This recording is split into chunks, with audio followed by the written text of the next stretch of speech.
तो hi friends, कैसे आप लोग। मेरी उम्मीद है कि बेहतर और शानदार होंगे मेरे दोस्त। जितने लोग लाइव जुड़ चुके हैं सबको सुंदर सा एक अच्छी सी और एक मीठी सी गुड मॉर्निंग मेरे दोस्त। क्लियर। और आज का सेशन एकदम नया सेशन है मेरे दोस्त, और हम सब आज के लिए नया है कि नहीं। कौन पुराना है कमेंट करें सर, मैं पुराना हूँ। क्लियर। तो मेरे दोस्त देखिए, आज का सेशन है जो लेसन नंबर 11। हालांकि 10 पढ़ लिए, उसमें बहुविकल्प ही पढ़े हैं, अभी लिखित प्रश्नों को पढ़ना है मेरे दोस्त। क्लियर।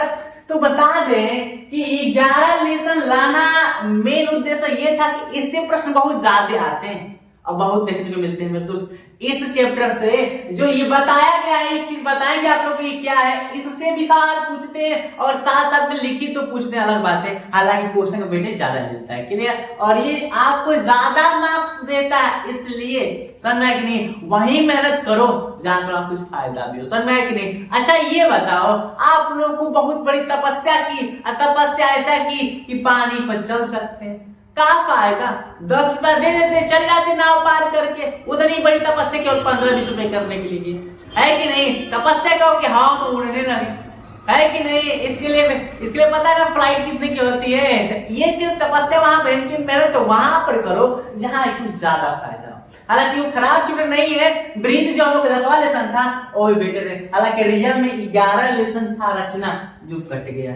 अब जो 11 लेसन उसी की जगह पर ले लिया है वृत्तों से संबंधित क्षेत्रफल। क्लियर। तो ज्यादा बात ना करते सब सेशन को शेयर कर दें और उसके बाद अपना टॉपिक चालू करें टॉपिक चालू। तो देखना क्या है, पहला है मेरे दोस्त कि वृत्तों से संबंधित क्षेत्रफल। इससे पहले वाला चैप्टर पढ़े थे वृत्त, अब वृत्त से संबंधित क्या पढ़ना है, क्षेत्रफल पढ़ना है कि वृत्त से संबंधित क्षेत्रफल। तो हम लोग को ये चीज पता होनी चाहिए कि व्यास, त्रिज्या, परिधि, और इसमें कुछ नया भी मिलेगा जो समझाएंगे, जैसे वृत्तखंड, दीर्घ वृत्तखंड, लघु वृत्तखंड, साथ में त्रिज्या खंड, लघु त्रिज्या खंड, लघु दीर्घ त्रिज्या खंड, व्यवहार, अभ्यंतर, ये चीज जानकारी होनी चाहिए। ठीक। तो कुछ जानकारी तो पहले दे दिया, कुछ देंगे, लेकिन उससे पहले ये जो मेन फॉर्मूला है, जो मेन सूत्र है अध्याय 1 दृष्टि में, वो सारे फॉर्मूला लिख रखे। ये फॉर्मूला क्लियर, सब लोग चैप्टर कंप्लीट। क्लियर। तो देखना क्या है, हालांकि है मेरे दोस्त कि वृत्त की परिधि क्या होती है, 2 पाई r। याद रखना, ये तो बताया गया है। वृत्त का क्षेत्रफल क्या होता है, पाई r। इस बार आप लोगों को पता भी है कि पाई का मान क्या होता है, 22/7। क्लियर। और ये परिधि दे दिया, क्षेत्रफल बता दे आप लोगों को कि वृत्त की त्रिज्या भी होती है, पता है कि नहीं। वृत्त की त्रिज्या के लिए सूत्र क्या होती है, तो त्रिज्या के लिए होती है, त्रिज्या क्या होता है, व्यास का आधा, है कि नहीं। तो व्यास बटा में 2। क्लियर। और एक और आती है वृत्त का व्यास बराबर 2 गुणे त्रिज्या, क्योंकि त्रिज्या का 2 गुना ही क्या होता है, व्यास होता है। तो ये दोनों सूत्र याद रखना। हम लोग कोई भुजा दे दिया और कहेगा कि त्रिज्या निकालिए, व्यास दे दिया त्रिज्या निकालिए, तो पता होना चाहिए त्रिज्या बराबर क्या होता है, व्यास बटा में 2। वृत्त का व्यास बराबर 2 गुणे त्रिज्या। तो याद रखना। तो हम लोग को समझ में आ गया कि वृत्त की परिधि 2 पाई r, वृत्त परिधि 2 पाई r। ये चीज बस इतना याद करना है, ज्यादा कुछ नहीं। ठीक है, एग्जाम है तो याद करना पड़ेगा। वृत्त का क्षेत्रफल पाई r स्क्वायर, और त्रिज्या खंड की लंबाई थीटा बटा में 360 2 पाई r। क्लियर। क्या है जो लिखा है कि त्रिज्या खंड की लंबाई, तो क्या है, थीटा बटा में 360 इंटू 2 पाई r। क्लियर। अब ये बताओ त्रिज्या खंड का क्षेत्रफल थीटा बटा में 360 गुणे पाई r स्क्वायर। देखो ध्यान से, कॉमन सेंस। थीटा बटा में 360 ऊपर वाले भी है, थीटा बटा में 360 नीचे वाला भी है।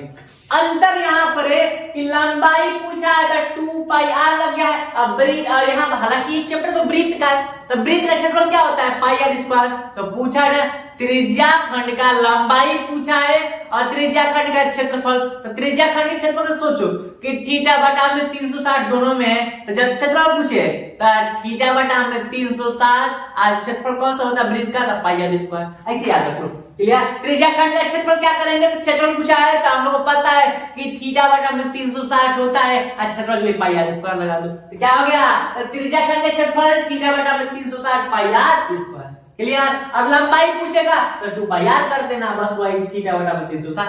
और थीटा का मतलब ये होता है, थीटा का है मेरे दोस्त, थीटा का मतलब होता है कोण, कितना आंसर कोण दिया है। आगे जब सवाल बताएंगे तो मेरे दोस्त बता दें, जो 24 में पूछा गया एग्जाम का प्रश्न है 24 वाला, वो डायरेक्ट यहीं से पूछ दिया गया, यहीं से करने का सेंस अभी उसका जलवा दिखाएंगे, अंत तक बने रहना, मजा आएगा, अंत तक बनाना मजा आएगा। देखना जलवा क्या है कि सर जी क्या हम लोग को रामबाण दे दिया आपको, तो सच में मैं रामबाण ही दूंगा।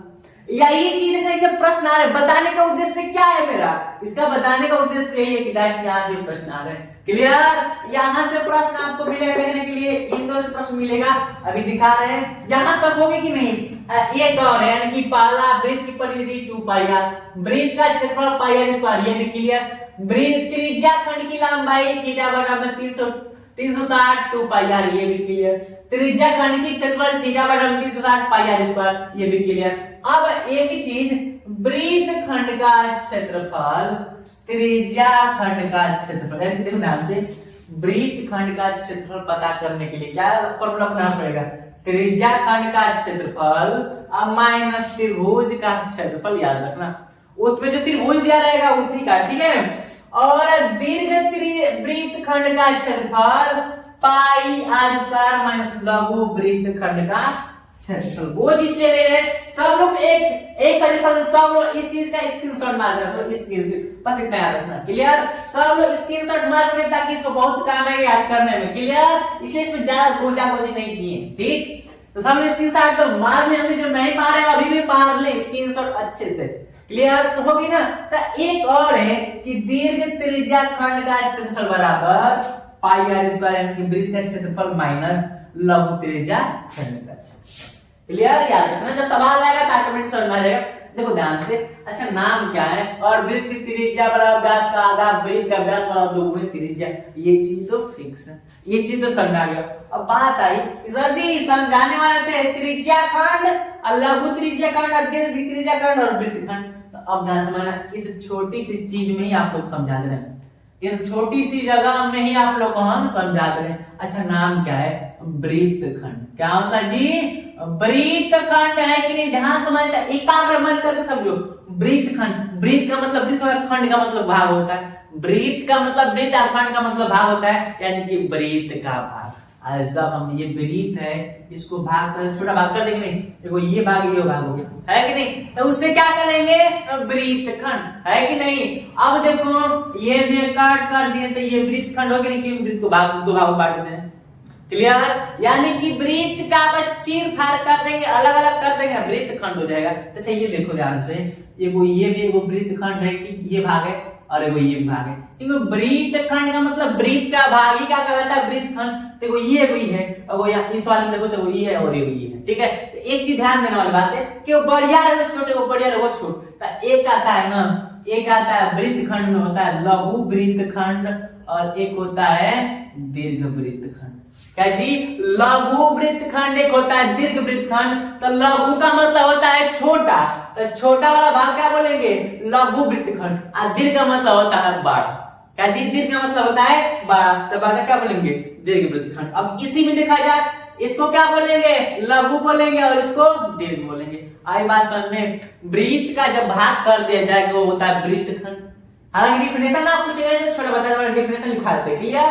तो वृत्त का भाग ही वृत्त खंड कहलाता है, जो छोटा भाग रहेगा लघु होगा, जो बड़का रहेगा और दीर्घ हो जाएगा। आई बात की नहीं समझ में, कहां दिक्कत है कमेंट करोगे गुरुजी, समस्याएं हैं कहां पर, ऐसी बात ना समस्याएं हैं, ये सब तो लर्न नहीं करना है।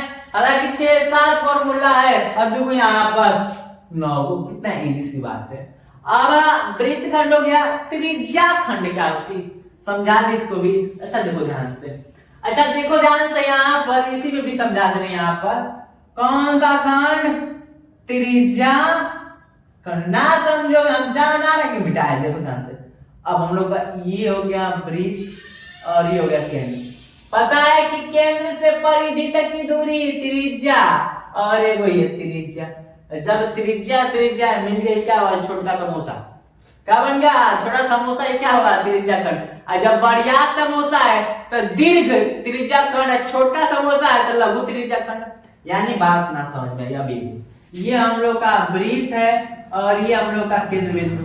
केंद्र बिंदु से परिधि एगो ये त्रिज्या हो गई और एक ये त्रिज्या हो गई कि नहीं, क्लियर। तो ये हम लोग का क्या हो गया, त्रिज्या, एगो त्रिज्या ये एगो त्रिज्या ये। अब कौन सा खंड हो गया, त्रिज्या खंड। अब देखने में कौन सी आकार है, समोसा की तरह। तब समझ सकते हो कि जो बड़ा सा समोसा होगा, क्लियर, बड़ा सा होगा तो उसको हम बोल सकते हैं कि दीर्घ त्रिज्या खंड, और जो छोटा सा होगा उसको बोलेंगे लघु त्रिज्या खंड। आई बात की नहीं समझ में। यानी कि इस अध्याय में हम लोग केवल इंपोर्टेंट सवाल पढ़े, इंपोर्टेंट जो सवाल के सूत्र हैं, और समझ गए कि वृत्त खंड क्या होती है। अब वृत्त खंड के दो भाग होते हैं, एक होता है लघु और एक होता है दीर्घ, ये भी समझ गए। साथ में त्रिज्या खंड भी समझ गए। चित्र के माध्यम से डेफिनेशन नहीं पूछता है और हम लोग वही पढ़ रहे हैं जो एग्जाम में एक्स्ट्रा तो पढ़ नहीं रहे, पूरी चैप्टर तो हम लोग कंप्लीट नहीं कर रहे हैं, है कि नहीं। और त्रिज्या खंड में जो लघु था दीर्घ था दोनों पढ़ लिए। और बताने वाली बात थी, बताने वाले थे परिभाग और अभ्यंतर, थोड़ा सा नॉलेज होनी चाहिए परिभाग। अच्छा देखो वृत्त है कि नहीं। अब वृत्त का ये आंतरिक पार्ट है, आंतरिक का मतलब अंदर वाला, है कि नहीं। आंतरिक पार्ट क्या हम लोग का, तब फेफड़ा अंदर है ना, बाहर तो नहीं है। अब बताओ जो आंतरिक पार्ट है और एक बाहर का एरिया है कि नहीं, बाहर वाला एरिया। तो जो नाम ही है, दो नाम से पकड़ना, नाम ही है, एक होता है बहिर्भाग, बहिर्भाग होता है, ठीक, और एक होता है हम लोग का अभ्यंतर।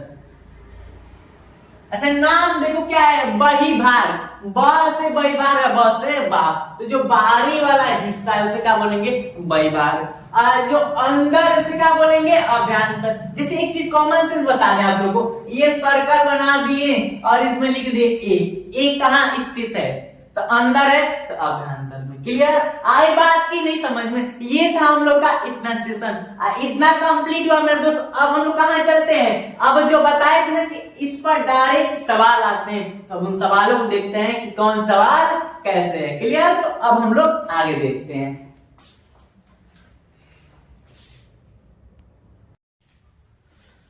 तो अब मेरे दोस्त क्वेश्चन नंबर फर्स्ट और सेकंड देखते हैं कि वो जानकारी तो हम लोग प्राप्त कर लिए, जो जानकारी हम लोग को प्राप्त करने की आवश्यकता थी। क्लियर, क्या है जैसे क्वेश्चन देखिए, हालांकि प्रीवियस ईयर के ये जो अभी बताए थे ना कि देखिए कहां से प्रश्न पूछा है, लिखा है कि किसी वृत्त के केंद्र कोण थीटा वाले त्रिज्या खंड का क्षेत्रफल होगा। किसका पूछ दिया है, त्रिज्या खंड का। तो आप लोग उस लाइन से फॉर्मूला लिखे थे, जब त्रिज्या खंड का क्षेत्रफल पूछे तो थीटा बटा में 360 क्षेत्रफल के लिए पाई आर स्क्वायर। अब कौन मैच कर रहा है, देखो तो 180 है, नहीं होगा, ये 180 नहीं होगा, ये पाई आर क्यों है, नहीं होगा। हम लोग क्या होगा, थीटा बटा में 360 पाई आर स्क्वायर, ये हम लोग का फाइनल आंसर है। क्लियर मेरे दोस्त, ये चीज बताए थे कि नहीं, याद करने के लिए बताए थे कि त्रिज्या खंड का क्षेत्रफल याद रखो, थीटा बटा में 360 पाई आर स्क्वायर। कौन सा आंसर होगा, ऑप्शन नंबर 4। एकदम से मिलता जुलता सेकंड क्वेश्चन है, और ये 2024 में पूछा गया एचजेड में। देखो प्रश्न कहां से आ रहे हैं, और ये प्रश्न है वो एचजेड का है तो ये एजेड का है। क्या है इसमें, थोड़ी सी बदली हुई बात है कि किसी वृत्त के केंद्र पर बने कोण वाले त्रिज्या खंड की संगत चाप की लंबाई पूछा है। क्या जी, त्रिज्या खंड की लंबाई के लिए सूत्र क्या बताए थे कि नहीं, कि थीटा बटा में 360 2 पाई डायरेक्ट मार देंगे। तो ये दोनों सवाल कहां से आए थे, तो हम लोग को डायरेक्ट फार्मूला से ही आए थे। क्लियर, आई बात की नहीं समझ, ये देख लो कि हाँ प्रश्न कहां से आ रहा।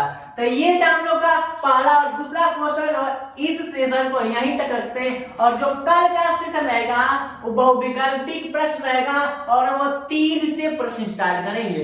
हालांकि ये जो चैप्टर है आप लोग का बहुत मार्क्स लेकर बैठा है, इससे बहुत ज्यादा प्रश्न आते हैं और बेहतरीन चैप्टर है मेरे दोस्त। क्लियर? देख लो क्या क्या आ रहा है, सारा बस, ज्यादा कुछ नहीं। आप लोगों को पहले बताया तो और अभी बता रहे हैं कि एक कॉपी खरीद लो और डायरेक्ट जितना बता रहे हैं कॉपी पर राइट करो और एग्जाम के समय तो बस उतना रिवीजन करो। मार्क्स नहीं है तो फिर कहना।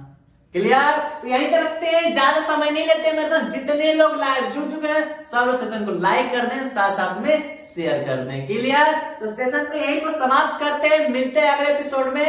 Thanks for watching. जय हिंद, बाय बाय।